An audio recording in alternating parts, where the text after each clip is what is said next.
प्यारे बच्चों, आज आपको बहुत अच्छी चीज बताने जा रहा हूँ। विक्रमी संवत और ईसवी सन में क्या अंतर है। प्राय क्या होता है, आप लोग किसी लेखक या कवि की जीवनी याद करते हो या हिंदी साहित्य का इतिहास पढ़ते हो, उसमें विक्रमी संवत दिया रहता है और आप याद कर लेते हो। उसके बाद वो सन में पूछ लेता है तो आप कंफ्यूज हो जाते हो, कहते हो कि हमने तो विक्रमी संवत में याद किया है और इन्होंने सन में पूछ लिया। तो घबराने की कोई आवश्यकता नहीं है। आपको एक चीज बता रहा हूँ, बिल्कुल उसको याद कर लीजिए। अगर आपने ईस्वी में याद किया है तो विक्रमी में बता देंगे, और अगर विक्रमी में याद किया है तो ईस्वी बता देंगे। चलिए देखते हैं क्या है।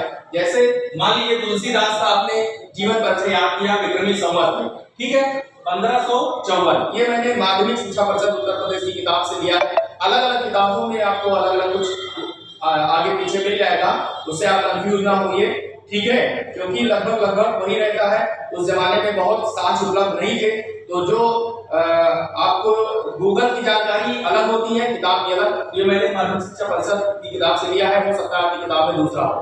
तो चलिए देखते हैं। एक आपको क्लिप बता रहे हैं कि विक्रमी संवत यदि 1554 दिया है और आपने तुलसीदास की जीवनी 1554 याद भी कर लिया है और आपसे ईस्वी पूछ ले, तो क्या करना है कि आपको इसमें से 1554 में से 57 साल घटा देना।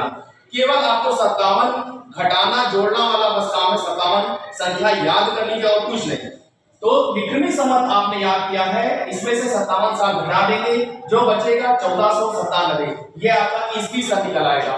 अब अगर आपने तुलसीदास की जीवनी 1497 ईस्वी सन में याद किया है और किसी ने पूछ लिया या बोर्ड परीक्षा में पूछ लिया विक्रमी संवत में, तो इसमें क्या करेंगे, जोड़ देंगे 57 साल, तो निकल आएगा 1554 ईस्वी, ठीक है। इसी प्रकार सूरदास की जीवनी अगर आपने ईस्वी सन में याद किया है 1478 और पूछ लिया विक्रमी संवत में, तो इसमें आप 57 साल प्लस कर देंगे, ये 1535 विक्रमी संवत में निकल आएगा।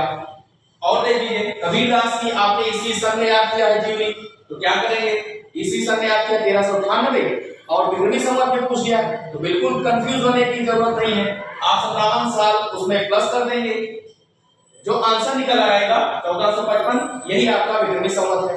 अगर विक्रमी संवत पूछ लिया है, आपको याद है, और ईस्वी में आ गया, तो इसमें से घटा दीजिए 57 साल, आपका निकल आएगा, ठीक है, ईस्वी सन।